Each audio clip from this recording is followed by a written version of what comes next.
I'm joined now by Money Mike himself, Mike Giordano, financial advisor with Williams Wealth Management. So Mike, we should be checking our finances all year, of course, but why is now especially a good time to go ahead and check? Oh, I mean, we all get into these routines throughout the year, right? And especially if you have kids, your kids have a school year routine, and the school year's wrapping up now. And so the summertime is a great time to get out of your routine. It's wonderful because you got to get out of that routine every now and again. The problem with when you get out of your routine is that you start leaving things by the wayside. And so when it comes to your finances, sometimes people, take a break in May and they come back in August or September, and so much stuff could happen between May and August or September, so you want to make sure you're dialed in before you go on vacation. Right, and some people do procrastinate at times, so can you help us take action? What should we ponder on first? Yeah, the first thing is, whenever you're talking about financial planning, it starts and it ends with your goals. So you always have to focus on what are your goals. And sometimes people say, well, my goals haven't changed. But in reality, your goals are always changing. The actual goals may change. You may decide instead of wanting a vacation house in the mountains, you want it down at the beach.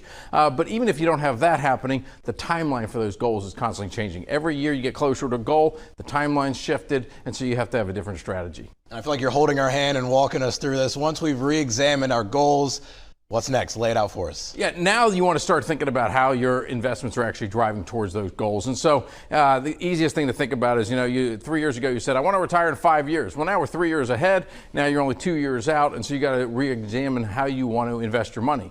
In general, the next 2 years, goals that are happening in the next 2 years, whether it's buying a home or retiring or whatever, those types of things you want to leave in cash or cash-like investments. 3 to 5 years out, then you can start thinking about diversified bonds and stocks, real estate, other growth assets you really want to use for any money that you're not going to need to touch for at least 5 years or more. And assuming that the markets tie into strategy somehow there, right? Absolutely. The markets tie into all of that. And right now we have call markets.